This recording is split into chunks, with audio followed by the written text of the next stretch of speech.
தேமுதிகவிலிருந்து விலகிய எல்.கே. சுதீஷ். உச்சகட்ட அதிர்ச்சியில் பிரேமலதா. என்ன நடந்தது? அதாவது தமிழகத்தில் சட்டமன்ற தேர்தலுக்கான அரசியல் களம் சூடுபிடித்துள்ள நிலையில் கூட்டணி கட்சிகளின் தொகுதி பங்கீடு, யாருக்கு எத்தனை தொகுதி, யாருக்கு எந்த தொகுதி என அனைத்து அரசியல் கட்சிகளும் தீவிர ஆலோசனையில் ஈடுபட்டு வருகின்றனர்.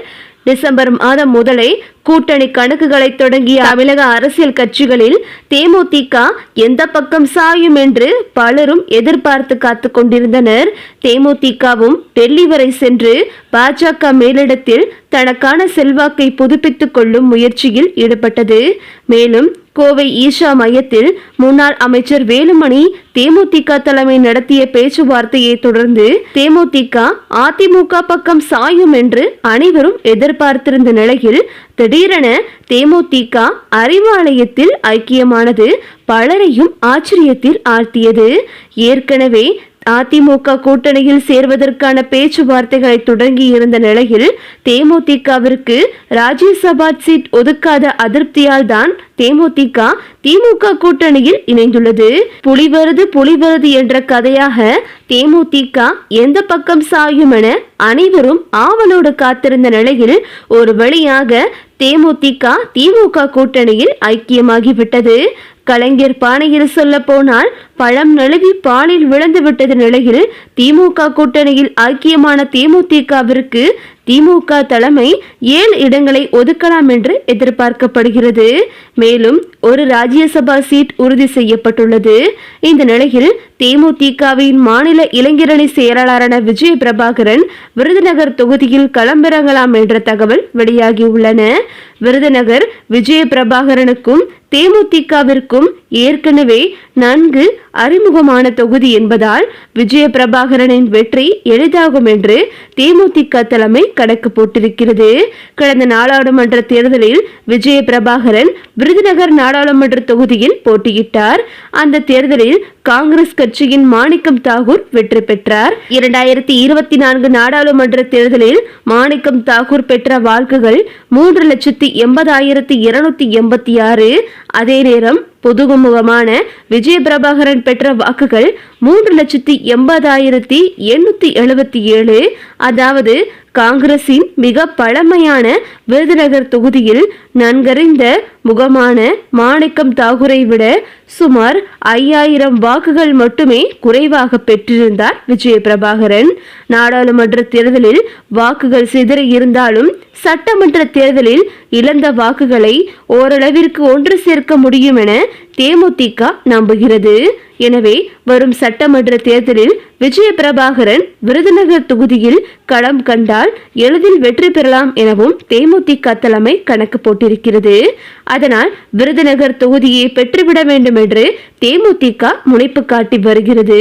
விருதுநகர் மாவட்டத்தை பொறுத்தவரை நன்கறிந்த முகமான அதிமுகவின் ராஜேந்திர பாலாஜி இந்த முறை சிவகாசி தொகுதியை குறிவைப்பதாலும் திமுகவின் சிட்டிங் எம்எல்ஏவுமான அமைச்சர் தங்கம் தென்னரசு ஏற்கனவே திருச்சுழி தொகுதியில் போட்டியிட விருப்ப மனு தாக்கல் செய்துள்ள நிலையில் விருதுநகர் தொகுதியை கூட்டணி கட்சியான தேமுதிகவிற்கு ஒதுக்க திமுகவிற்கு எந்த தடையும் இருக்காது என்பதும் தேமுதிகவின் கணக்கு.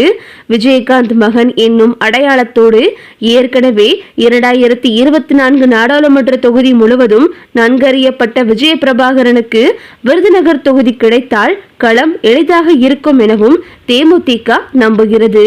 திமுக கூட்டணி முகாமில் தனக்கு கிடைத்த இடத்தை அங்கீகாரமாக மாற்ற தேமுதிக கிடைக்கும் தொகுதிகளில் பெருவாரியான தொகுதிகளில் வெற்றி பெற்று காட்ட வேண்டும் என துல்லிய கணக்கு போட்டிருக்கிறது தேமுதிக.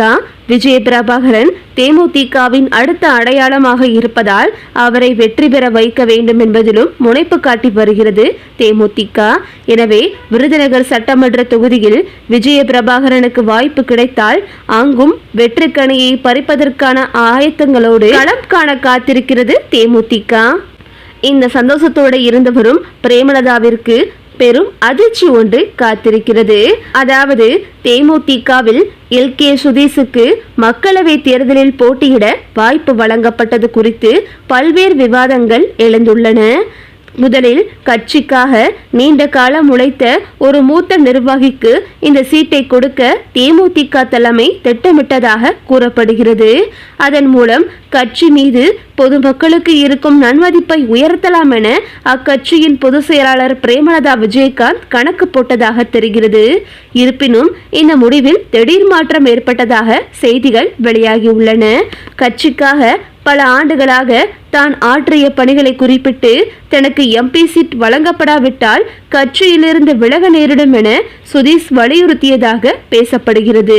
இந்த அழுத்தத்தின் காரணமாகவே மூத்த நிர்வாகிகளுக்கு பதிலாக சுதீஷுக்கு இந்த வாய்ப்பு வழங்கப்பட்டதாக அரசியல் வட்டாரங்கள் கூறப்படுகிறது. குடும்ப உறுப்பினர்களுக்கு மட்டுமே முக்கியத்துவம் அளிக்கப்படுகிறது என விமர்சனத்தை தவிர்க்க முதலில் மூத்த நிர்வாகிகளுக்கு முன்னுரிமை அளிக்க பிரேமலதா முயன்றார். ஆனால் சுதீஷின் பிடிவாதமான நிலைப்பாட்டால் கட்சிக்குள் விரிசல் ஏற்படக்கூடாது என்ற நோக்கில் இந்த இறுதி முடிவு எடுக்கப்பட்டுள்ளது. இந்த சம்பவம் தேமுதிக தொண்டர்கள் மத்தியில் கலவையான விமர்சனங்களை ஏற்படுத்தியுள்ளது.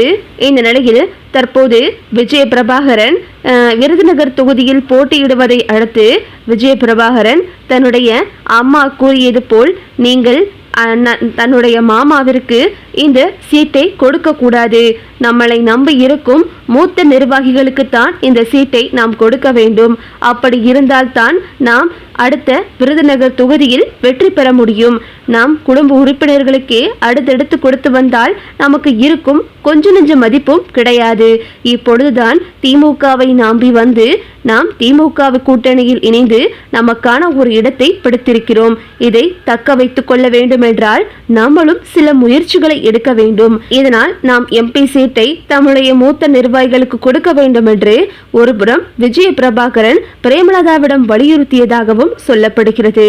இதனால் கட்சிக்குள் தற்போது உட்கட்சி பூசல் ஆரம்பித்துள்ளது என்று பலரும் கூறி வருகின்றனர். இந்த நிலையில் பிரேமலதா இப்பொழுது தன்னுடைய முடிவை மாற்ற இருப்பதாகவும் மீண்டும் தன்னுடைய மூத்த நிர்வாகிகளுக்கே அந்த எம்பி சீட்டை வழங்க பிரேமலதா முடிவெடுத்திருப்பதாகவும் தன்னுடைய மகன் கூறியதுதான் சரி என்றும் நாம் விருதுநகர் தொகுதியில் வெற்றி பெற வேண்டும் என்றால் மீண்டும் திமுக கூட்டணியில் தங்களுடைய நிலைப்பாட்டை நன்றாக அமைத்துக் கொள்ள வேண்டும் என்றால் இதை நாம் செய்தாக வேண்டும் என்று பிரேமலதாவும் தற்போது இந்த முடிவை எடுத்துள்ளதாக தகவல்கள் வெளிவந்துள்ளது. இந்த நிலையில் மிகவும் அதிருப்தியடைந்த சுதீஷ் தற்போது தேமுதிக கூட்டணியில் இருந்து விலக முடிவெடுத்திருப்பதாகவும் செய்திகள் கசிந்துள்ளன. இந்த செய்தியை அறிந்த அரசியல் வட்டாரத்தில் பெரும் பரபரப்பு ஏற்பட்டுள்ளது. பல தேமுதிக நிர்வாகிகள் சுதீஷ் தேமுதிக கூட்டணியிலிருந்து விலகினால் தேமுதிக இன்னும் பலம் பெறும், அவர் இருப்பதால் தான் உங்கள் கட்சி இப்படி இருக்கிறது என்று பலரும் கூறி வந்த நிலையில் பல தேமுதிக நிர்வாகிகளுக்கு சுதீஷ் விலகியது சந்தோஷத்தை ஏற்படுத்தியதாகவும் அரசியல் விமர்சகர்கள் கூறி வருகின்றனர். ஓகே விவோஸ், இதை பற்றி நீங்கள் என்ன நினைக்கிறீங்க அப்படின்னு சொல்லிட்டு உங்களுடைய கருத்துக்களை கமெண்ட்ல தெரிவிங்க. இந்த வீடியோ உங்களுக்கு பிடிச்சிருந்தா லைக் பண்ணுங்க, ஷேர் பண்ணுங்க, மறக்காம நம்ம சேனலை சப்ஸ்கிரைப் பண்ணிக்கங்க. தேங்க்ஸ் ஃபார் வாட்சிங்.